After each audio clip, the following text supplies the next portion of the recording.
ومن سيئات أعمالنا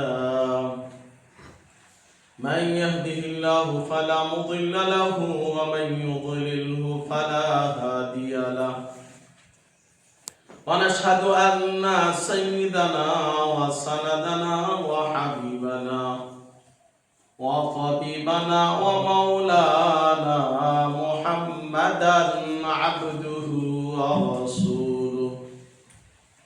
صلى الله على روح محمد في الأرواح وعلى جسد محمد في الأجساد وعلى قبر محمد في القبور أما بعد فأعوذ بالله من الشيطان الرجيم بسم الله الرحمن الرحيم اتل ما أوحي إليك من الكتاب وأقم الصلاة إن الصلاة تنهى عن الفحشاء والمنكر ولذكر الله أكبر والله يعلم ما تصنعون.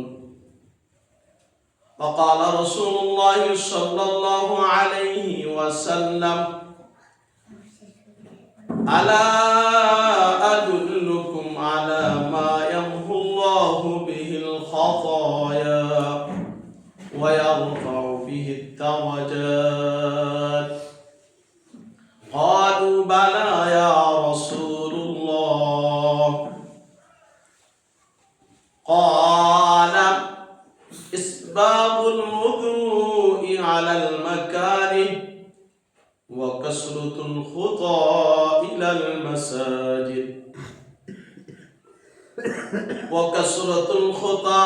المساجد وانتظار الصلاة بعد الصلاة فذلكم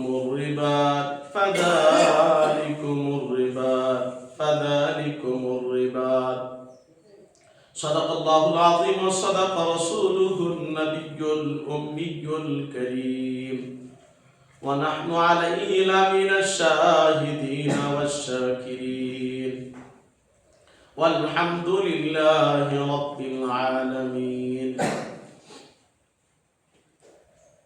আল্লাহ তাআলা বিশেষ মেহেরবানি রব্বুল ইজ্জাত অত্যন্ত মায়া করে মহব্বত করে ভালোবেসে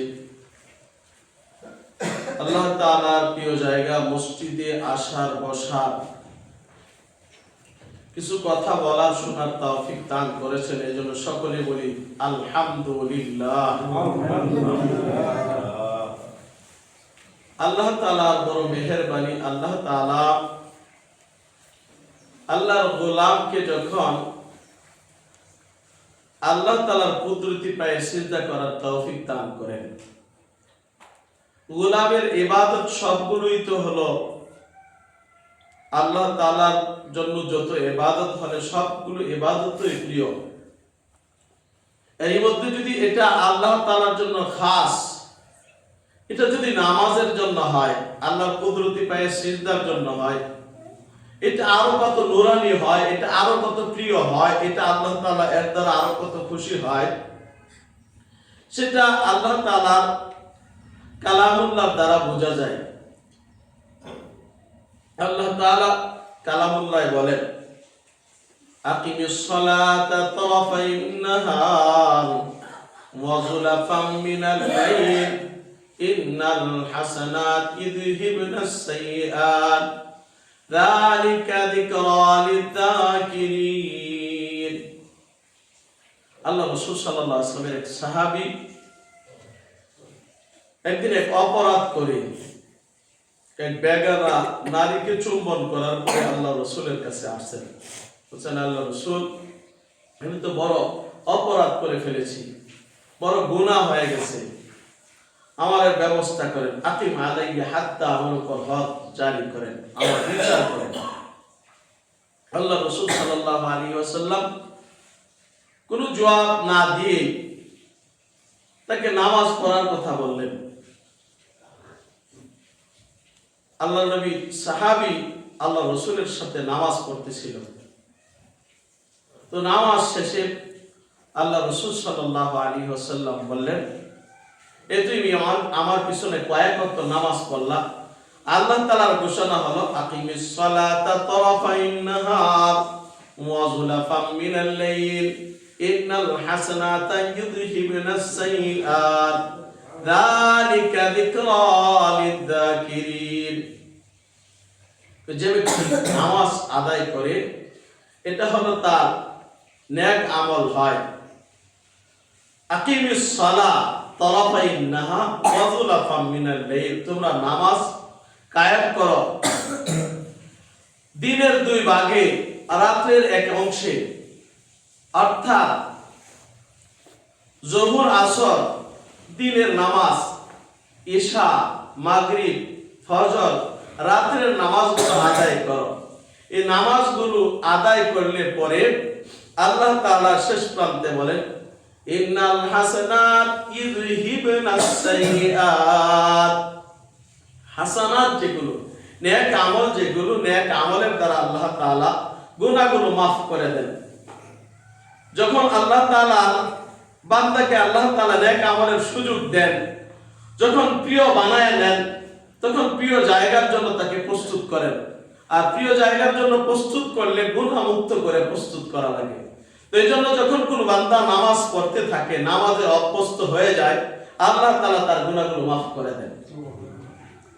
আল্লাহ তাআলা নামাজের জন্য গুনাহ মাফ করবেন কি, নামাজের আগেই গুনাহ মাফের ব্যবস্থা রাখছেন। হাদিসে রাসূল সাল্লাল্লাহু আলাইহি ওয়াসাল্লাম বলেছেন, হযরত রাসূলুল্লাহ সাল্লাল্লাহু আলাইহি ওয়াসাল্লাম একদিন সাহাবা আজমাইনদেরকে সামনে রেখে বললেন, আলা আদুল্লুকুম আলা মা ইয়ামহুল্লাহু বিহিল খাতায়া, আলা আদুল্লুকুম আলা মা ইয়ামহুল্লাহু বিহিল খাতায়া ওয়া ইয়ারফাউ বিহিদ দারাজাত। ক্বালু মা হুন্না ইয়া রাসূলাল্লাহ? قال إسباغ الوضوء على المكاره وقصرة الخطى إلى المساجد وانتظار الصلاة بعد الصلاة। আল্লাহ রসুল একদিন বলতেছিলেন সাহাবায়ে কেরাম, এই শোনো, তোমাদেরকে একটা এমন আমলের কথা বলবো যার দ্বারা তোমাদের গুনাহগুলো মাফ হয়ে যাবে, তোমাদের জিন্দেগীর গুনাহ মাফ হয়ে যাবে, সারা দিনের গুনাহ মাফ, সপ্তাহের গুনাহ মাফ, মাসের গুনাহ মাফ, বছরের গুনাহ মাফ হবে। এমন আমলের কথা বলে দিব, আর যে আমলের দ্বারা তোমাদের মর্যাদা বৃদ্ধি পেতে থাকবে, মর্যাদা আল্লাহ তাআলা উঁচু করবেন, এমন কিছু আমল বলবো। সাহাবা আজমাইন আমলের প্রতি আমলের কথা বললে তারা বড় আগ্রহী হয়ে যেতেন, রাসূলের কাছে আরো চাইপা বসতেন, বড় আগ্রহ করে রাসূলকে জিজ্ঞাসা করতেন, আল্লাহ রাসূল অবশ্যই বলবেন। এ ধারাবাহিকতায় সাহাবা আজমাইন বললেন, অবশ্যই আল্লাহ রাসূল বলে দেন। আল্লাহ রাসূল সাল্লাল্লাহু আলাইহি সাল্লাম তখন বর্ণনা শুরু করলেন, ক্বালা ইসবাগুল উযুই আলাল মাকারি, এক নাম্বার হলো যার দ্বারা তোমাদের গুনাহগুলো মাফ হয়ে যাবে, মর্যাদা বৃদ্ধি পাবে। আল্লাহ নবী বলেন এক নাম্বার হলো ইসবাগুল উযুই আলাল মাকারি, যখন শীত, কনকনে শীত, কষ্ট লাগে ওযু করতে, এই কষ্টের সময় যদি আল্লাহর কোনো গোলাম ওযু করে, ভালো করে ওযু করে, আল্লাহ তাআলা, আল্লাহ রাসূল সাল্লাল্লাহু আলাইহি ওয়াসাল্লাম বলেন, আল্লাহ তাআলা এই ওযুর মাধ্যমে তার গুনাহগুলোকে জড়ায়া দেন। কেমন জড়ায়া দেন? রাসূল আরেকটা হাদিসে বলেন, ইযা তাওয়াদ্দাল আব্দুল মুমিন ওয়া বিল মুসলিম, যখন কোন আল্লাহর গোলাম মুমিন মুসলিম ওযু করে, ফাগাসালা ওয়াজহাহু, অতঃপর তার চেহারাটাকে ধৌত করে, খারাজা মিন ওয়াজহি কুল্লা খাতিআ, তার চেহারা থেকে ওই সকল গুনাহগুলো ঝরে যায় যেগুলো তার চোখ দিয়া দেখে দেখে করেছিল, চোখের দ্বারা যে গুনাহগুলো হয়েছিল, চেহারার দ্বারা যে গুনাহগুলো হয়েছিল, ওযু করে যখন তার চেহারাটাকে ধৌত করে, সাথে সাথে আল্লাহ তাআলা এই গুনাহগুলো মিটায় দেন। আল্লাহ রাসূল সাল্লাল্লাহু আলাইহি ওয়াসাল্লাম বলেন, ওয়া ইদা গাসালা ইয়াদাইহি যখন তার হাত দুইটা ধৌত করে। আল্লাহর রাসূল বর্ণনা করেন খারাজাত কুল্লু খাতিআতিন বাতাশাতহু ইয়াদা, হাত দিয়া দইরা দইরা যে গুনাহগুলো করেছেন অগণিত গুনাহ হাতের দ্বারা হয়। আল্লাহ রাসূল বলেন হাতের দ্বারা যত গুনাহগুলো হয়, হাতের দ্বারা যত গুনাহ সংগঠিত হবে, আল্লাহ তাআলা হাত ধৌত করার সাথে সাথে, হাত থেকে সর্বশেষ ফোঁটাটা পড়ার সাথে সাথে আল্লাহ তাআলা হাতের গুনাহগুলোকে মাফ করে দেন।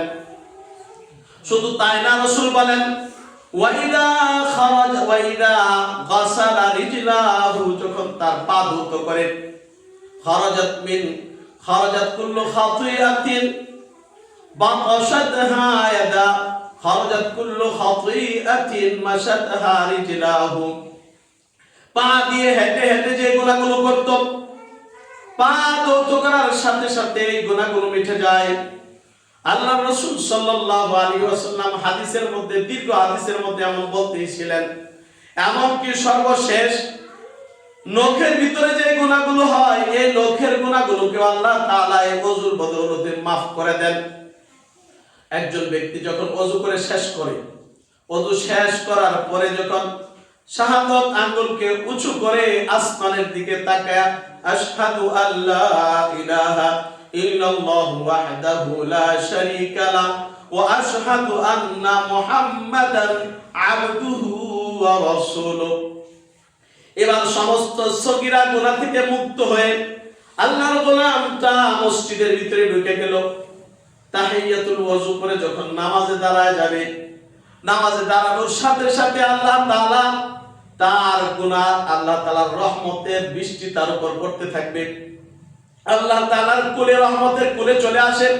এই গোলাম যখন আল্লাহ তাআলার কুদরতি পায়ে সিজদার জন্য তাকবীরে তাহরিমা বেঁধে দেয়, আল্লাহু আকবার বলে যখন তাকবীর বেঁধে ফেললো, তাকবীর বেঁধে যখন বলে সুবহানাকাল্লাহুম্মা বিহামদিকা ওয়া তাবারাকা ইসমুকা ওয়া তাআলা জাদ্দুকা ওয়া লা ইলাহা গায়রুক, আপনার চেয়ে বড় পৃথিবীতে আর কেউ নাই, সব কিছু ফেলে আপনি বড়, এজন্য আপনার ঘর থেকে যখন আহ্বান আসছে, আপনার ঘর থেকে যখন আপনি সবচেয়ে বড়, এই ধ্বনি আমার কানে উদ্ভাসিত হয়েছে, আমার কানের পরে, আমার কান কর্ণ পরে যখন চলে গেছে, আল্লাহু আকবার, আল্লাহু আকবার, এই ধ্বনি শুনে আপনার বড়ত্বের স্বীকার করার জন্য এই তো চলে আসলাম, আল্লাহু আকবার বলে সব কিছু হারাম করে এবার আপনার কুদরতি পায়ে সিজদার জন্য প্রস্তুত হয়ে গেলাম। প্রথমে আপনাকে পবিত্রতা বর্ণনা করি, সুবহানাকাল্লাহুম্মা ওয়া বিহামদিকা ওয়া তাবারাকা ইসমুকা, প্রশংসা করি, আপনার প্রশংসার সাথে আপনার পবিত্রতা বর্ণনা করি। সুবহানাকাল্লাহুম্মা ওয়া বিহামদিকা ওয়া তাবারাকা ইসমুকা, আপনার নাম বড় বরকতময়, ওয়া তাআলা জাদ্দুকা, আপনার মহানত্ব অনেক উঁচু, আপনি বড় মহান, ওয়া লা ইলাহা গায়রুক, আল্লাহ ছাড়া কোনো মাবুদ নাই, আপনি হলেন সবার ঊর্ধ্বে, আপনি ব্যতীত কোনো মাবুদ নাই। এই কথা বলে যখন আউযু বিল্লাহি মিনাশ শাইতানির রাজীম বিসমিল্লাহির রহমানির রহিম, এবার যখন পরে এই আউযু বিল্লাহ শয়তানের কাছ থেকে পানা চায় আল্লাহর নামে যখন শুরু করে দিল, আলহামদুলিল্লাহি রাব্বিল আলামিন, সূরাতুল ফাতিহা শুরু করে দিল, আল্লাহ তাআলার জোশে এসে যায়। ওই যে মালায়েকাতুল মুকাররাবিনরা রাসূলুল্লাহ আল্লাহ তাআলা যখন বনি আদমকে সৃষ্টি করেছিল, মালায়েকাতুল মুকাররাবিনরা তখন বলেছিল, এই মানুষগুলোকে কেন বানাবেন? এরা দুনিয়াতে গিয়ে সন্ত্রাসী করবে, এরা গিয়ে রক্তপাত ঘটাবে, এরা একজন আরেকজনকে মারবে, জমি নিয়ে দ্বন্দ্ব করবে, জায়গা নিয়ে দ্বন্দ্ব করবে, তারা বিভিন্ন দুনিয়ার জন্য একজন আরেকজনকে মেরে ফেলবে। আপনার কোনো দরকার ছিল না এগুলোকে বানানো, সিজদা করার জন্য আমরা ফেরেশতাই যথেষ্ট, সুবহানাল্লাহ আলহামদুলিল্লাহ বলার জন্য, আপনার প্রশংসা করার জন্য, আপনার তাকদিস, আপনার তাহমিদ, আপনার তাহলিল করার জন্য আমরা যথেষ্ট ছিলাম। এবার আল্লাহ তাআলা বান্দা যখন বলবে আলহামদুলিল্লাহি রাব্বিল আলামিন, সমস্ত প্রশংসা আল্লাহ আপনার জন্য, আল্লাহ তাআলা ফেরেশতাদেরকে সামনে রেখে বলেন, এই শোনো, হামিদানি আবদি, এই যে দেখো আমার বান্দা সব কিছু হারাম করে আমার আমার আমার জন্য সবকিছু হারাম করে এবার বলে আলহামদুলিল্লাহ রাব্বিল আলামিন। হামিদানি আবদি, আমার বান্দা আমার প্রশংসা করলো। সামনে বাড়ায় যখন বলে আর রহমানির রহিম, আল্লাহ তাআলা এবারও উত্তর দেয় আসনা আলাইহি আবদি, আমার বান্দা কত সুন্দর প্রশংসা করলো, কত সুন্দর তারিফ করলো। সামনে আগায় যখন বলে মালিক ইয়াউমিদ্দিন, মাজ্জাদানি আবদি, আমার বান্দা আমার বরত্ব বর্ণনা করলো, আমি নাকি মহান, আমি নাকি কিয়ামত দিবসের মালিক, আমি নাকি সবার ঊর্ধ্বের সর্দার, আমি নাকি সবার ঊর্ধ্বের মালিক, আমি নাকি আহকামুল হাকিমিন, আমি নাকি মালিক ইয়াউমিদ্দিন, দুনিয়ার মালিক, আসমানের মালিক, জমিনের মালিক। আমাকেই তারা স্বীকার করে, এত বড় আসমান নাকি আমি সৃষ্টি করেছি, জমিন নাকি আমি সৃষ্টি করেছি, আমি নাকি কিয়ামতের সব কিছু আমার পায়ের নিচে পড়ে যাবে, আমি নাকি কিয়ামত দিবসের মালিক হয়ে যাব। আমার গোলাম বলতেছে মাজ্জাদানি আবদি, আমার বরত্বের কথা বলে। এবার যখন খুব বড় জুশে আয়েশা যায়, ইয়াকা না'বুদু ওয়া ইয়াকা নাস্তাঈন, আল্লাহর গোলাম যখন বলে আল্লাহ কুদরতি পায়ে সিজদা করব, আপনি আমাকে সাহায্য করবেন। আপনার মাঝে আর আমার মাঝে হলো বান্দা মাবুদ আর আবেদের সম্পর্ক। আপনি হলেন মাবুদ, আমি হলাম আবেদ, আমি আপনার গোলাম, আপনি হলেন আমার মাবুদ, আপনি হলেন আমার মনিব, আমি হলাম আপনার গোলাম। সম্পর্ক যখন বর্ণনা করলো, আল্লাহর সাথে নিজের সম্পর্কের কথা বলে, আল্লাহ তাআলা বড় জুশে আয়েশা বলেন হাদা বাইনি ওয়া বাইনা আবদি, আমার মাঝে আর আমার বান্দার মাঝে কোনো পর্দা নাই। আমার বান্দা আমি হলাম মাবুদ, আর আমার বান্দা হলো আবেদ। এই দুইজনের মধ্যে কোনো হিজাব নাই। এ বান্দা তুমি যা চাইবে এবার তোমার জন্য পূরণ, তোমার জন্য মঞ্জুর, আমি মঞ্জুর করে দিব।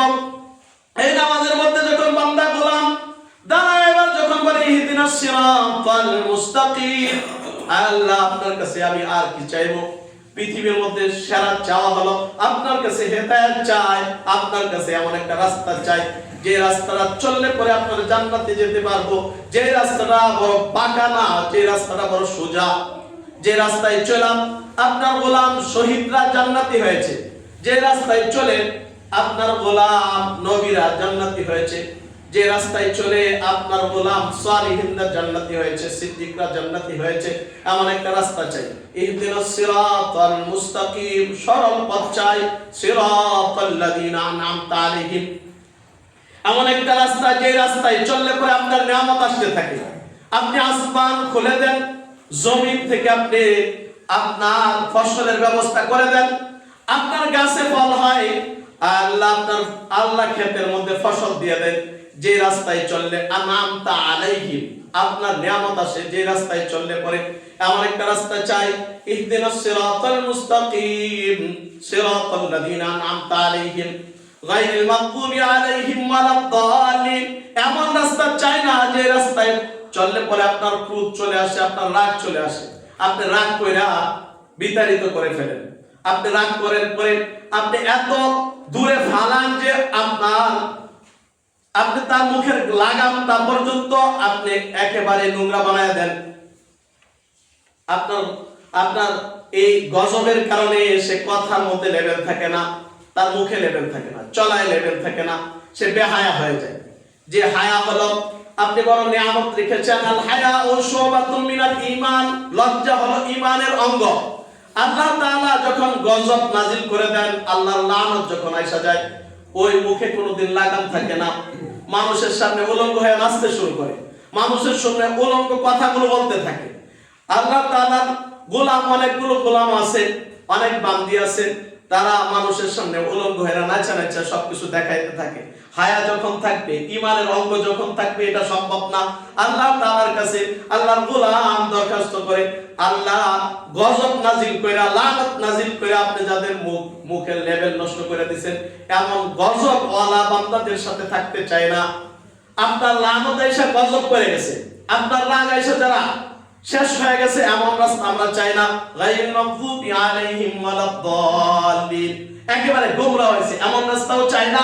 ইহুদি হয়ে গেছে, নাসারা হয়ে গেছে, কাফের হয়ে গেছে, আল্লাহ এমন একটা রাস্তা দেন যে রাস্তায় চললে আল্লাহ সত্য কথা বলতে পারবো, যে রাস্তায় চললে নামাজি হতে পারবো, যে রাস্তায় চললে আপনার গোলাম হতে পারবো, যে রাস্তায় চললে আমার আপনার বরত্বের কথা বলতে পারবো, আপনার ঘর থেকে আজানের ধ্বনি আসবে, সাথে সাথে আপনাকে বড় বলে আমি মসজিদের দিকে দৌড়াইতে পারবো।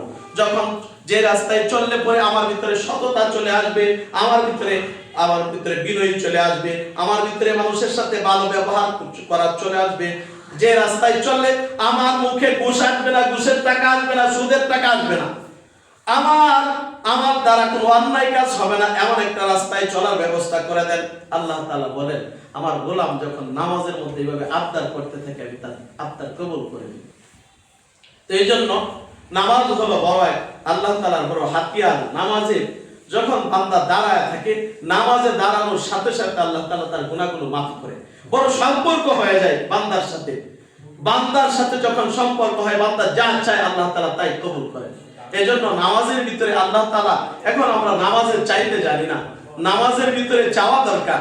চাইতো এখানে সেখানে গিয়া, এখানে সেখানে চাইলে কোনো লাভ হবে না।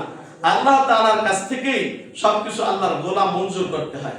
যদি অন্যদের কাছ থেকে মঞ্জুর করতে চায়, অন্যের কাছে চাওয়া শুরু করে, তখন আল্লাহ তাআলা রাগ আইসা যায়, আল্লাহ তাআলা ওইখান থেকে তখন আর সরায় আনে।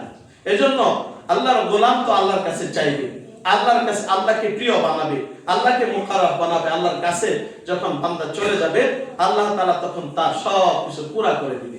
আল্লাহ তাআলা এগুলো পুরা কইরা দুনিয়ার মধ্যে দেখাইছে। নামাজের দ্বারা আল্লাহ তাআলা বান্দাকে কত কাছে টানেন, বান্দার হাজতগুলো কিভাবে পুরা করেন।